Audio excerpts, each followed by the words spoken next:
तो दोस्तों, अब हम इस बेसिक्स ऑफ जीडीएनटी कोर्स के सफर के आखिर तक आ चुके हैं। अब हम एक और बहुत ज्यादा जरूरी ज्योमेट्रिक कैरेक्टरिस्टिक सिंबल को देखेंगे, जो है प्रोफाइल कंट्रोल।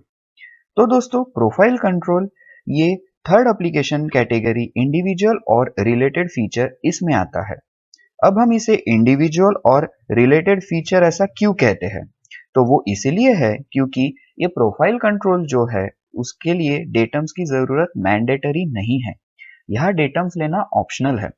जब हम डेटम्स नहीं देते हैं तो ये फॉर्म कंट्रोल जैसे इस्तेमाल होगा, और जब हम डेटम्स देते हैं तो ये रिलेटेड फीचर को कंट्रोल करेगा, जैसे या तो ओरिएंटेशन या लोकेशन या फिर ये दोनों। तो ये एक बहुत ज्यादा फायदा है इस प्रोफाइल कंट्रोल को इस्तेमाल करने का। दोस्तों, अब तक हमने जितने भी सिंबल्स देखे हैं वो या तो प्रिज्मेटिक पार्ट्स के लिए या एक्सिस सिमेट्रिक के लिए पार्ट्स के लिए इस्तेमाल किए जाते हैं। लेकिन अगर हमारे पास ऐसा कोई 3D कंटोर वाला पार्ट है तो उस जगह पे हम वो सिंबल्स का इस्तेमाल नहीं कर सकते हैं।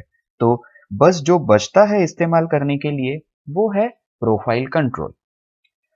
और दोस्तों, एक बात जो हमें याद रखना है वो है कि जब कभी हमें किसी भी प्रिज्मेटिक पार्ट या एक्सिसिमेट्रिक पार्ट का फॉर्म, ओरिएंटेशन और लोकेशन कंट्रोल करना होता है तो हम अब तक के 12 सिंबल्स के बारे में ही सोचते हैं। लेकिन दोस्तों, वो सब सिंबल्स साइज कंट्रोल नहीं करते हैं। तो अगर हमें किसी भी प्रिज्मेटिक पार्ट या एक्सिसिमेट्रिक पार्ट का फॉर्म, ओरिएंटेशन, लोकेशन के साथ साथ उसके साइज को भी कंट्रोल करना है तो हमारे पास बस एक ही ऑप्शन बचता है, वो है प्रोफाइल कंट्रोल। तो दोस्तों, इसमें तीन बातें जो हमें याद रखना है वो है, पहली, प्रोफाइल कंट्रोल्स के लिए डेटम्स की जरूरत नहीं है, वो मैंडेटरी नहीं है, वो ऑप्शनल होते हैं। अगर हम डेटम्स का इस्तेमाल करते हैं तो वो रिलेटेड फीचर्स के लिए होगा, और अगर हम डेटम्स का इस्तेमाल नहीं करते हैं तो वो इंडिविजुअल फीचर्स के लिए होगा।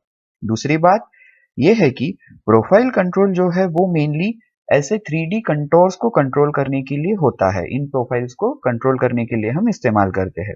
और तीसरी बात यह है कि प्रोफाइल कंट्रोल के इस्तेमाल से हम पार्ट के फॉर्म, ओरिएंटेशन, लोकेशन के साथ साथ उसके साइज को भी कंट्रोल करते हैं।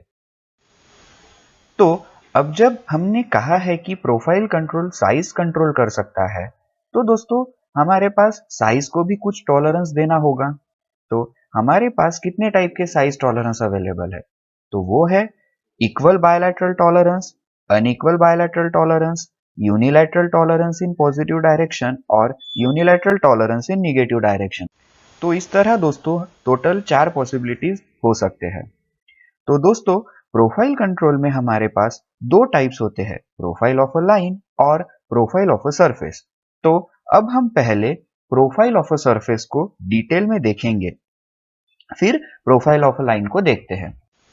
अब दोस्तों, यहाँ पे ये 4 ड्राइंग्स है जिसके ऊपर हमने प्रोफाइल कंट्रोल को अप्लाई किया है। तो अब इस फर्स्ट एग्जांपल में यहाँ हमने प्रोफाइल कंट्रोल को इस 3D कंटोर पे अप्लाई किया है, जो कि इसके साइज को भी कंट्रोल करेगा, और टॉलरेंस जो है वो बायलैटरल टॉलरेंस है।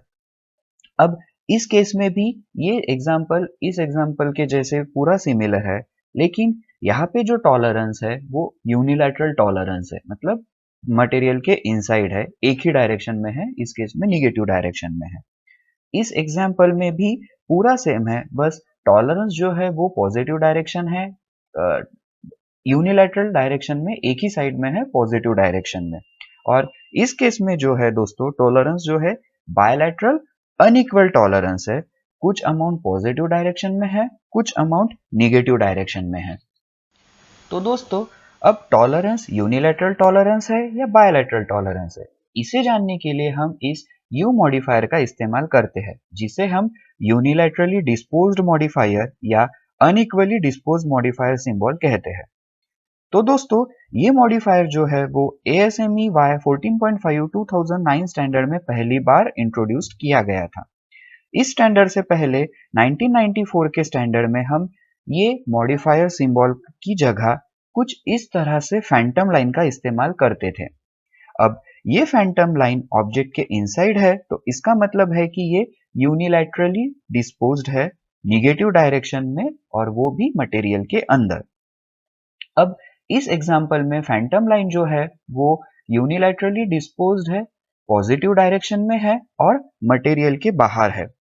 और इस डायरेक्शन में जो है दोस्तों, फैंटम लाइन इनसाइड मटेरियल है और आउटसाइड मटेरियल दोनों जगह पे है, पॉजिटिव डायरेक्शन में भी है और निगेटिव डायरेक्शन में भी है, लेकिन जो टॉलरेंस है वो अनइक्वल है। तो दोस्तों इस तरह से हम ऐसे फैंटम लाइन का इस्तेमाल करते थे 2009 स्टैंडर्ड तक, जब ये मॉडिफायर सिंबल ऐड होने का था। लेकिन इसके बाद हमने इस मॉडिफायर सिंबल को यूज करना स्टार्ट कर दिया था। तो दोस्तों इस यू मॉडिफायर सिंबल का इस्तेमाल करने का मेन रीजन ये था कि आप सब लोग मॉडल बेस्ड डेफिनेशन के बारे में जानते ही होंगे। अब मॉडल बेस्ड डेफिनेशन यानी क्या है? तो दोस्तों जब कभी हमें किसी भी डायमेंशन या टॉलरेंस को किसी भी ड्राइंग में 3D मॉडल में शो करना है, तो वो हम कैसे करें?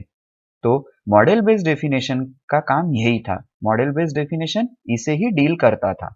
तो जब हमारे पास कोई 3D मॉडल है तो उसमें फैंटम लाइन को ड्रॉ करना और ये शो करना कि टॉलरेंस इनसाइड है या आउटसाइड है, ये काफी ज्यादा मुश्किल होता था और काफी चैलेंजिंग था। तो इस इशू को अवॉइड करने के लिए ये यू सिंबल का इस्तेमाल किया गया फीचर कंट्रोल फ्रेम में। तो दोस्तों अब हमारे पास ये चारों केसेस है जिन्हें हम एक एक करके डिटेल में देखेंगे अगले वीडियो में। Thank you.